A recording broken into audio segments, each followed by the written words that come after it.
Muchas gracias, profesor Elvio. Es un gran honor esta invitación de Unipampa y es un gran honor participar en una sesión de homenaje y de conversación con Pepe Mujica. Realmente es un enorme honor. Me han pedido de hacer una semblanza de Mujica, lo cual es muy difícil.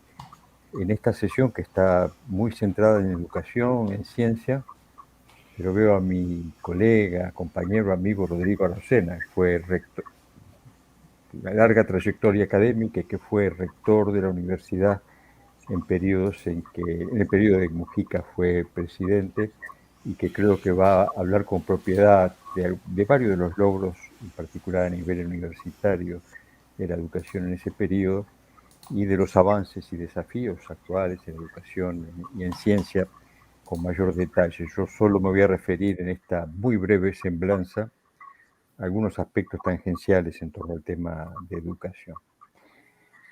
Lo primero es que ustedes conocen a Mujica como lo conocemos nosotros, es el mismo Mujica.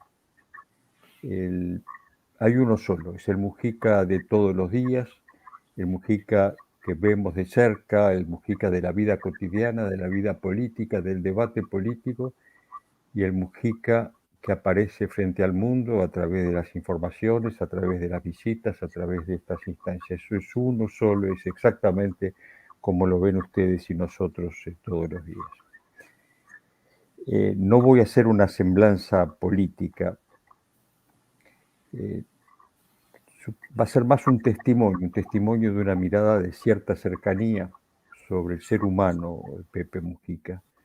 Es una mirada claramente filtrada por mis propios ojos, pero creo que es una mirada compartida, que compartimos desde vastos ámbitos de Uruguay, y creo que es la misma mirada que se tiene desde el exterior. Ese ser humano que fue y que es un guerrillero, un político, que ha sido legislador, presidente, pero que es un hombre de la tierra, del trabajo, del contacto directo con la tierra, un hombre que fue, que es por su gente y con su gente. Tal vez empezando por lo que debería terminar, su vida de antes y su vida de hoy se resume en una frase. Es una frase que él pronuncia en el año 2005. En el año 2005 se produce un cambio muy importante en la vida política del país y gana las elecciones nacionales la fuerza política de izquierda, la coalición de izquierda, que es el Frente Amplio. Se elige como presidente a Tabaré Vázquez, y Mujica va a ser senador, pero es el senador más votado del partido más votado, por lo cual es quien tiene que tomar el juramento de los otros legisladores, senadores, en una sesión solemne. Y en un momento tiene que asumir él como senador y preside la sesión, por lo cual le pide al segundo senador que le tome el juramento a él. Y el segundo senador era, porque falleció, Eleuterio Fernández Huidobro, un hombre que fue compañero de vida, de cárcel, de la larga prisión y dura prisión con Mujica. Y cuando Mujica lo saluda, le da un abrazo y le dice una frase que es: gracias a la vida. Y creo que eso resume muchas cosas, resume años de sueños compartidos, resume los años de prisión, de muchas derrotas y de un camino compartido con la gente, con sus compañeros, pero también de una mirada hacia la vida agradecida, sin rencores, mirando hacia adelante y valorando la vida misma y cada una de sus etapas. Y tal vez su trayectoria siempre estuvo centrada en esa frase, y muy particularmente en su periodo de presidente. Desde Uruguay lo fuimos viendo crecer, cómo fue haciendo toda su trayectoria política después de la prisión, y lo que fuimos viendo es cómo fue haciendo suyos los sueños de todos nosotros, y cómo fue haciendo suyos los sufrimientos, las derrotas, de nosotros y se fue convirtiendo en un depositario también de nuestras responsabilidades y nos devolvía esa imagen. Yo diría, estuve pensando mucho en cómo transmitir en una corta semblanza la imagen que creo que nos da él. Él es una especie de espejo para nosotros. Nos devuelve una imagen de nosotros muy especial. En él lo que vemos, nos vemos reflejados como querríamos ser, cómo sabemos que deberíamos ser, y así progresivamente se fue convirtiendo en un referente ético. Y así como él fue aprendiendo con toda la gente, nosotros fuimos aprendiendo, recorriendo ese camino y aprendiendo con él. Me parece que no corresponden estos pocos minutos de una semblanza del ser humano a hacer un resumen de sus logros como gobernantes, de lo que hizo, de lo que quiso hacer y no pudo hacer, de lo que no le salió bien y de sus derrotas. Tal vez solo decir que él insistía y insiste mucho en que no hay que tener temor al fracaso, el fracaso que en nuestras tierras nos preocupa tanto, el temor al fracaso, y eso para él nunca fue un freno. Así exploró nuevos territorios, avanzó nuevas áreas que han conmovido nuestra sociedad a fondo, cultural, éticamente, y dejando bases de los cimientos del futuro, avanzando sin temor a las derrotas, al fracaso, lo cual implica que el camino recorrido no está solo hecho, y no estuvo solo hecho de éxitos. Y en un contexto que compartimos a nivel mundial de cambios culturales profundos, que configuran un verdadero cambio civilizatorio, y ustedes van a hablar luego de ciencia, nos acercamos a lo infinitamente lejano y a lo infinitamente pequeño. El conocimiento sobre el ser humano y sobre la naturaleza siguen avanzando y despierta cada vez más mayores promesas. También se despiertan grandes incertidumbres y es un tiempo de opciones ciudadanas. Y se sigue construyendo un mundo de desigualdades, de permanentes y muy absurdos desequilibrios, de guerras permanentes. Y en ese contexto necesitamos ese espejo, esos referentes éticos en lo que mirarnos para no sentirnos solos.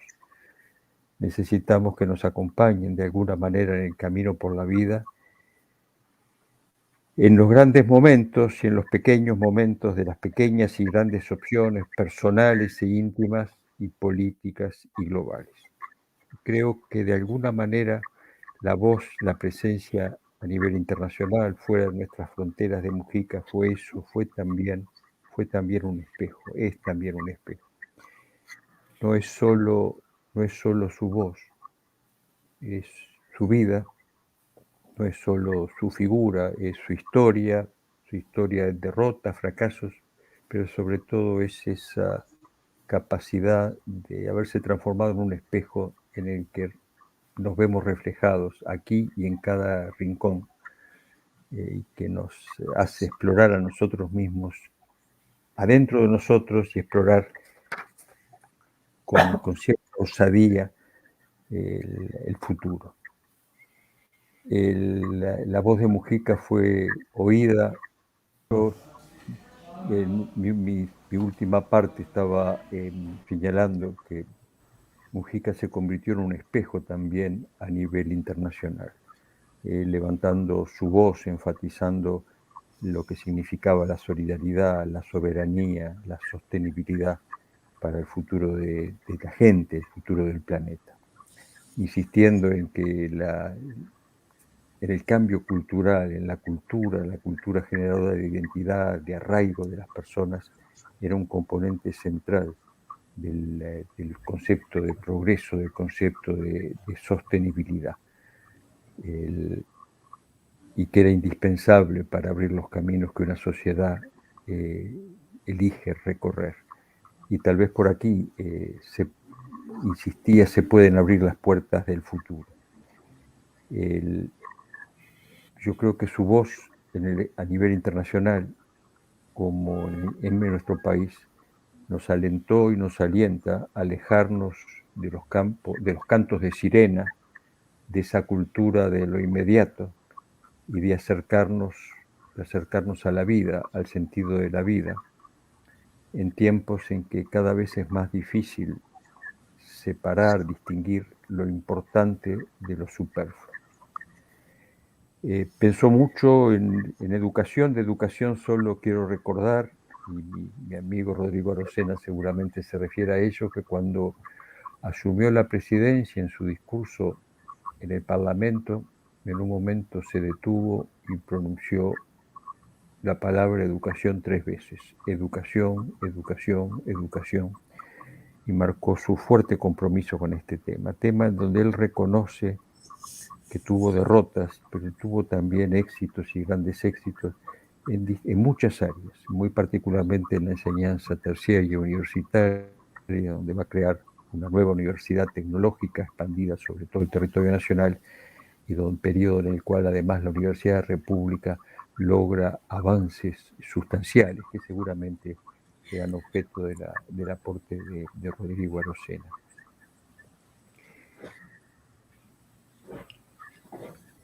Yo no podría, para terminar, hablar de enseñanzas del Pepe Mujica. Él nos ha hecho y nos hace buscar en nosotros, que en ese espejo, en esa imagen que nos devuelve y que nos enfatiza que la vida pasa por donde estamos, por el día de hoy, y la importancia de lo que es la vida y de sus tiempos, cuando habla del trabajo y de la vida y del tiempo del trabajo. Pero también ha enfatizado, y con su vida es un ejemplo de ello, una expresión que muchos de nuestros pueblos originarios tenían como uno de sus preceptos, que era el concepto de riqueza. Muchos pueblos originarios de distintas partes de nuestro continente tenían el mismo concepto de lo que era riqueza. La riqueza es como pertenecer a una comunidad, tener una comunidad que nos pertenece. Y esa sería la verdadera riqueza del ser humano. Ese sentido de pertenencia, de arraigo, que nos afianza en identidad, en el sentido de la vida, de la vida misma. Y creo que su ejemplo en lo personal, en su vida personal, es tal vez también el- el mensaje político más fuerte en estos tiempos tan complejos en nuestro planeta. Yo quisiera cerrar reiterando el agradecimiento a la Unipampa y el honor por haberme invitado a pronunciar estas palabras. Yo supongo que tengo que hacer mías las palabras de Mujica, de gracias a la vida por esos tramos de camino que me han tocado compartir con él. Y quiero terminar con una frase de un poema, que es una canción que se ha vuelto prácticamente el segundo himno de nuestro país. Es un poema de un poeta que era de 33, un departamento que está pegado a una parte de la laguna Merín, separado de Brasil. Este poema de Rubén Lena, que es muy popular en Uruguay, en una canción, se llama Don José, está dedicado a José Artigas, y en una parte, en una estrofa, y les quiero decir que sé que es una de las canciones que Pepe Mujica adora, que les gusta más. En una estrofa dicen: va alumbrando con su voz la oscuridad y hasta las piedras saben a dónde va. Y creo que estas palabras perfectamente permiten, ellas mismas son una semblanza de Pepe Mujica. Así que les agradezco mucho y desde ya le pido excusas porque a las 19:15 en punto me tengo que retirar. Muchas gracias a ustedes, muchas gracias a Unipampa una vez más.